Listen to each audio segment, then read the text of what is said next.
Hey, it's the AK Option Trader back with you again. Well, breakout city. I was leaning to the downside, and what's the market do? Smacked me upside the head and said, no, we are continuing to go up. Against my wishes, against my thoughts. What an arrogant market. Anyway, we have to trade with it. Can't trade against it. Well, you can on some of the stocks I put out there. So my stock picks for the week generally worked pretty good. I know I didn't post it yet. Maybe I'll try to do that tomorrow. But my stock picks for last week, I don't remember what I was. It was a pretty high percentage, 75 to 80% or something like that. Correct. My indice picks, way off. I was way off on there. So as far as individual stocks, I did well last week. As far as the indices and as far as the overall market, I did horrible. I thought Thursday or Friday we were going to see a big sell-off. Instead, we saw a huge rally, huge rally. So let's get to it here. We got the VIX right here. Look at the VIX here. You can see my first and secondary trend lines. This is the main long one, and this thing is starting to tear this line apart. No problem now. It's busted through it 1, 2, 3, 4 times. So this line has become a non-factor now. 4 times it's been taken out. The secondary trend line taken out on Friday. All right. Now we did see a rally into the day. We did see a rally leaving a long tail here. So that's something to look at. But still bullish for the market. Bullish for the market. So keep an eye on it, where it's going and what it's doing. I'm going to show you the VXN, the NASDAQ Volatility Index. This one's a little more bearish for the market. You can see it touched the lows here from July and actually breached them, but came back up above it. Okay, now you got a nice I don't know what you call it, a dragonfly doji, something like that down here. So you could see a reversal here and a move back up here, but you know, I don't know. I don't know. I'm not too strong on it. You got similar type of thing here. Got a tombstone type doji here, a long way it moved up, but I would just keep an eye on it. But once it breaches once, it's going to get easier, just like we saw in the other ones, to do the same thing. Okay, so little more bearish for the market than the VIX, the regular VIX. All right, everything else is breakout city. I mean, if you look at the Dow, here's the Dow. Look at this volume, nice volume. Of course, it was expiration Friday, so you usually do have a little bit more volume on expiration Friday. So it had pretty decent volume. Had a nice breakout. I thought this looked like the 3 white soldiers. I thought we were going to see a nice big black candle right here. I mean, it just looked perfect. Big black candle right here. Nope. Instead, we broke right out to the top side. I mean, I thought it was going to open flat or gap down and then close right down here, 9100 level, maybe even lower. Bigger than this candle is what I expected. Wrong. It broke right to the upside and it kept going strong. I could tell early on, I could just see the volume, could see the market not wanting to sell off, and she did. She continued up, and now we set new highs. So this stuff is now going to become support. Okay, this 94.32 now becomes support.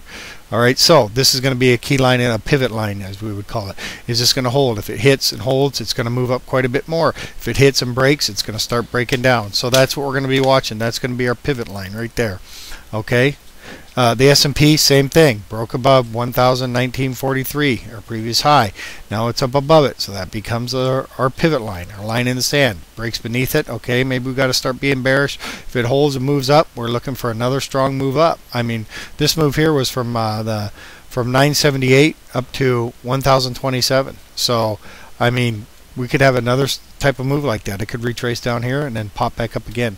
Things don't move up in a straight line, as you can see. I do expect it to retouch this trend line here sometime pretty soon, and then we'll probably see another move up from there. Okay, and the NASDAQ I've still thought the NASDAQ would lead this market down. The NASDAQ's running away with it, just like everything else. Not quite as bullish. I mean, it didn't quite blow out the lines like the other two did. Okay.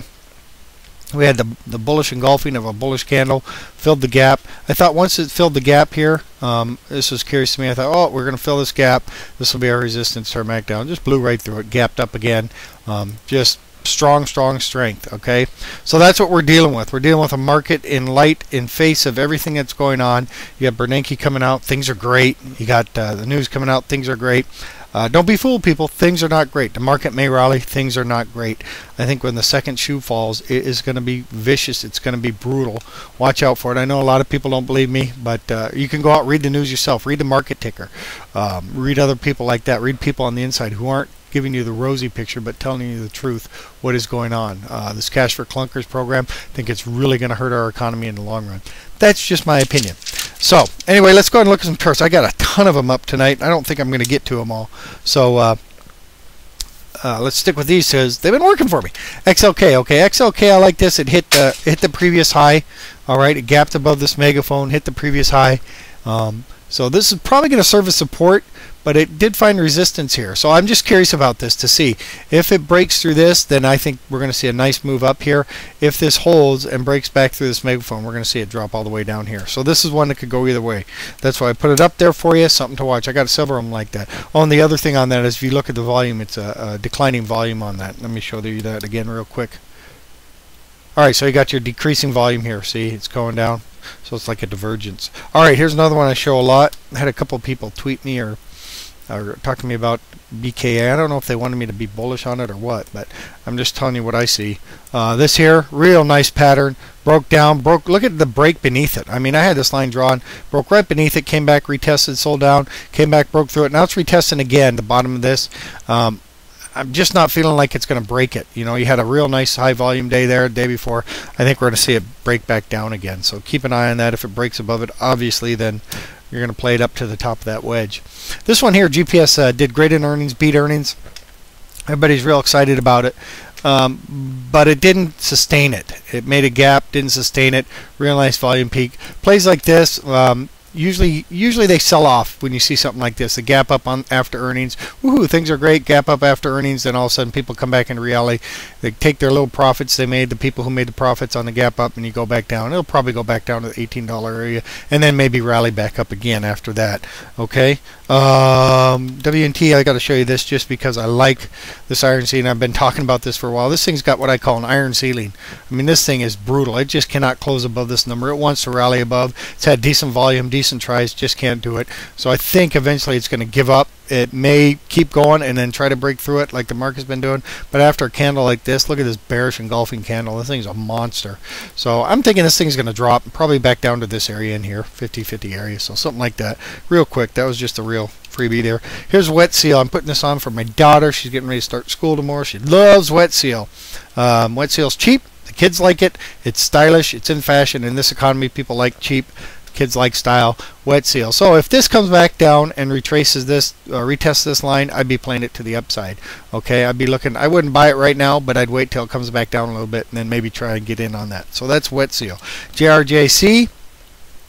Oh, excuse me, need to break there. JRJC, just nice wedge, real simple play. Touch this wedge, move back up, nice volume. So that would be to the upside. BONT. Oh, messed up on here. BONT, I'm eating up some of your time, aren't I? This was a nice one with a gap up, with a bearish engulfing after the gap up. I look for this to fill this gap after this. Real nice volume, less volume the next day, but it couldn't sustain the rally up there. So I'd be looking for that to drop down. Here's one everybody likes, GME, GameStop. All right, just nice bearish engulfing here. Let's see if it breaks this. It's in a slight wedge or channel megaphone pattern, so it could bounce up off here. I don't see it. I mean, that's a pretty nice bearish engulfing, but it's at the bottom of a move. If this breaks right here, you got double resistance and an uptrend and a fib line. I'd be looking for this thing to drop all the way back down to the $21 area. Okay, if it holds, then we'll play it up to here. Okay, I like those either way. And RGS, another one in here. RGS is really intriguing to me. Okay, really intriguing to me. It gapped up. Okay, right here, close the gap perfectly with this candle right here. So you had your gap, it closed the gap real nice with that candle right there. Ah, dang it, there it is. Then in the next day, rallies up and closed right back down on that gap. So I don't know what to make of it. I just was intrigued by it. I guess I would be bearish on it since it's gone back into the gap, and this was early in the day, so the sell-off all came at the late part of the day. I think I'd be a little bit bearish on this. I like the fact that it was up here, and I don't know, I just was intrigued by it, and that's why I put it on there for you. So HNZ, no real insight. Hey, thanks a lot for the help there, buddy. I know what you're saying. Anyway, HNZ just double top. It's testing this top for the second time here. So watch it to see if it holds. If this holds and it looks like it's holding, starts back down, I'd play it to at least fill this gap, probably come all the way back down 37.50 area.